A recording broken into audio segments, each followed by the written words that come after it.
Hello food lovers, welcome back to our channel. నేను మీ Rani Eramsetti. Friends, ఈరోజు recipe tea time snacks recipe అండి. Tea time snacks అంటే పెద్దవారికి మాత్రమే కాదండి, చిన్నపిల్లలకి చాలా చాలా ఇష్టమైన స్నాక్స్ రెసిపీ.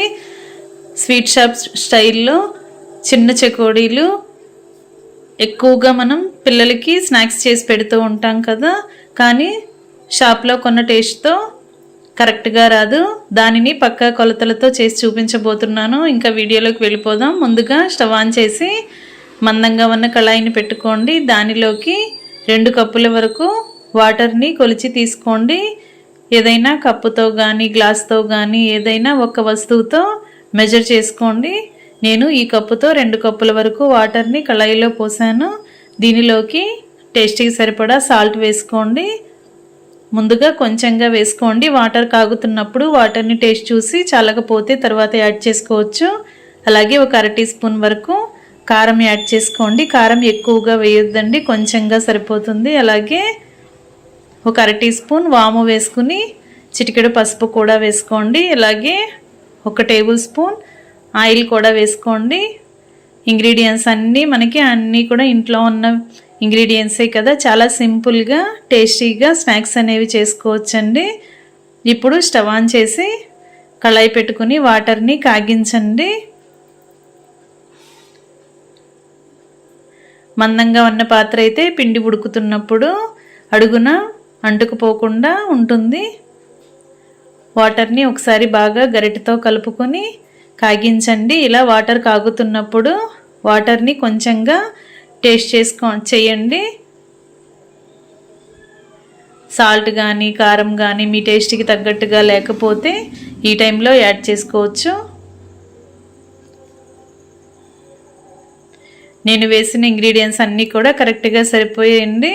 ఇప్పుడు మనం ఏ కప్పుతో అయితే వాటర్ని కొలిచి తీసుకున్నామో అదే కప్పుతో 1 కప్పు వాటర్కి 1 కప్పు మైదా పిండి తీసుకుని వేసుకోండి. నేను 2 కప్పుల వాటర్తో స్నాక్స్ అనేవి చేయబోతున్నాను కాబట్టి 2 కప్పుల మైదా పిండిని కూడా వేస్తాను. ముందుగా 1 కప్పు వేసిన తర్వాత గరిటెతో వాటర్లో బాగా కలపండి. పిండి ఉండలనేవి ఎక్కడా లేకుండా వాటర్లో బాగా కలిసేంత వరకు కలపండి. 1 కప్పు బాగా కలిసిన తర్వాత 2 కప్పు కూడా అలా వాటర్లో వేసి గరిటెతో బాగా కలపాలి. మనం వాటర్లో ఆయిల్ వేసి కాగించాం కాబట్టి పిండి అనేది ఎక్కడా కూడా ఉండలు లేకుండా చాలా ఈజీగానే వాటర్లో కలిసిపోతుంది. పొడి పిండి అనేది ఎక్కడా లేకుండా పిండి అంతా కూడా కరెక్ట్గా వాటర్లో కలిసేలా బాగా కలపాలి. పిండి అంతా కూడా వాటర్లో కలిసిన తర్వాత స్టవ్ ఆఫ్ చేసుకుని కళాయికి మూత పెట్టి 2 నిమిషాలు అలాగ వదిలేయండి. 2 నిమిషాల తర్వాత చూసినట్లయితే పిండి అంతా కూడా బాగా చల్లారుతుంది. అలాగే పిండి బాగా మగ్గి సాఫ్ట్గా వస్తుందండి. పిండి బాగా చల్లారిన తర్వాత గరిటె పక్కన పెట్టేసుకుని చేత్తోని పిండిని బాగా కలుపుదాం. ఫ్రెండ్స్, ఛానల్ని ఫస్ట్ టైం వాచ్ చేస్తున్న వారు సబ్స్క్రైబ్ చేసుకుని పక్కనే ఉన్న బెల్ బటన్ క్లిక్ చేయండి. నేను పెట్టబోయే రెసిపీస్ అన్నీ డైలీ మీ ఫోన్కి నోటిఫికేషన్కి వస్తాయి. ఓపెన్ చేసి చూడండి. రెసిపీస్ని కుక్ చేసి ఫ్యామిలీకి సర్వ్ చేయండి. గరిటె పక్కన పెట్టేసుకుని పిండిని చేత్తో బాగా కలిపినట్లయితే పిండి బాగా సాఫ్ట్గా వస్తుందండి. పొడి పిండి అనేది ఎక్కడా లేకుండా మనం వేసిన పిండి కొలత కానీ వాటర్ తీసుకున్న కొలత కానీ కరెక్ట్గా సరిపోతాయండి. పిండి ఎక్కడా కూడా పొడిగా లేకుండా చాలా సాఫ్ట్గా వచ్చేస్తుంది. ఈ విధంగా ముద్దలాగా కలపండి. ఈ విధంగా సాఫ్ట్గా కలిపిన తర్వాత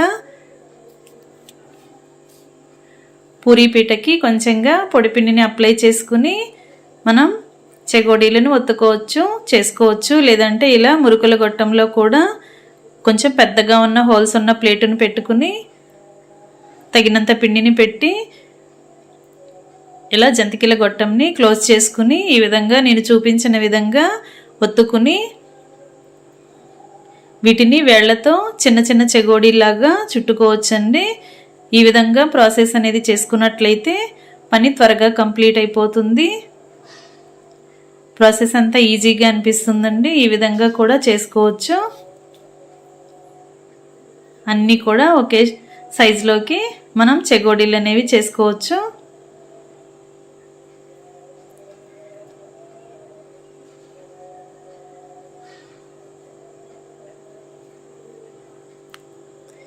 ఇలా ఒక్కొక్కటి కూడా వేలితో చుట్టుకుని అంటించి అంచులని ఓపెన్ అవ్వకుండా గట్టిగా నొక్కి మనం ఇలా ప్లేట్లోకి పెట్టుకోవటమే.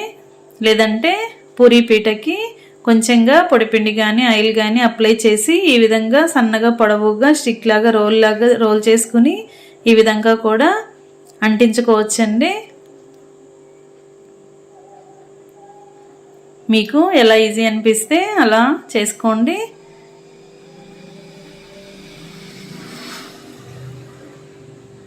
చెకోడీలు అనేవి ప్లేట్లో అన్నీ కూడా వేసుకున్నా సరే అంటుకుపోతున్నట్లుగా అనిపిస్తాయి, కానీ మనం ఆయిల్లో వేసి డీప్ ఫ్రై చేస్తున్నప్పుడు విడివిడిగా వచ్చేస్తాయండి. ఈ విధంగా అన్నీ కూడా ఒకే ప్లేట్లో కానీ ఇలా డీప్ ఫ్రై చేసుకుని జల్లెడ గరిటె ఉంటుంది కదా, దానిలోకైనా కూడా మనం చేసి ముందుగానే ఇలా ప్రిపేర్ చేసి పెట్టుకున్నట్లయితే ఆయిల్లో డీప్ ఫ్రై చేస్తున్నప్పుడు ఒకేసారి ఆయిల్లో ఇలా డైరెక్ట్గా కళాయిలో ఈ గరిటెతోనే వేసేసుకోవచ్చు. పిండి మొత్తం కూడా చెకోడీలు చేసుకోవటం కంప్లీట్ అయిన తర్వాత స్టవ్ ఆన్ చేసి కళాయి పెట్టి డీప్ ఫ్రైకి సరిపడా ఆయిల్ పోసి ఆయిల్ కాగిన తర్వాత ఫ్లేమ్ని మీడియంలో పెట్టుకుని ఆయిల్కి పట్టినన్ని చెకోడీలను వేసుకుని డీప్ ఫ్రై చేసుకోవటమే.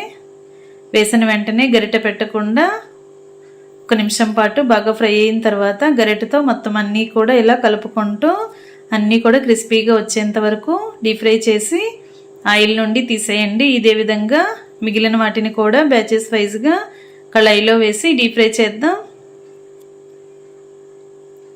చెకోడీలు అంటే చిన్నపిల్లలకి కాదు పెద్దవారికి కూడా చాలా చాలా ఇష్టంగా అనిపిస్తుంది కదండి. టీ టైంలో ఏదైనా స్నాక్స్ తింటూ ఉంటాం, అలాంటి టైంలో ఈ చెకోడీలని ఎంజాయ్ చేస్తూ తినొచ్చు. ఇంగ్రీడియంట్స్ అన్నీ కూడా ఇంట్లో ఉన్నవి కదా, చాలా సింపుల్గా టేస్టీగా మనం ఈ స్నాక్స్ అనేవి కంప్లీట్ చేసి స్టవ్ ఆఫ్ చేసి వేడి వేడి చెకోడీలని ప్లేట్లోకి తీసుకుని ఫ్యామిలీకి సర్వ్ చేసుకోవటమే. నేను చెప్పిన కొలత ప్రకారం ఇంగ్రీడియంట్స్ని యాడ్ చేసి ఒకసారి చేసి చూడండి, మీకు కూడా క్రిస్పీగా టేస్టీగా వస్తాయి. అన్నీ కంప్లీట్ అయిపోయిన తర్వాత సర్వ్ చేసుకోవటమే. Thanks for watching. నేను మీ రాణి ఎర్రంశెట్టి.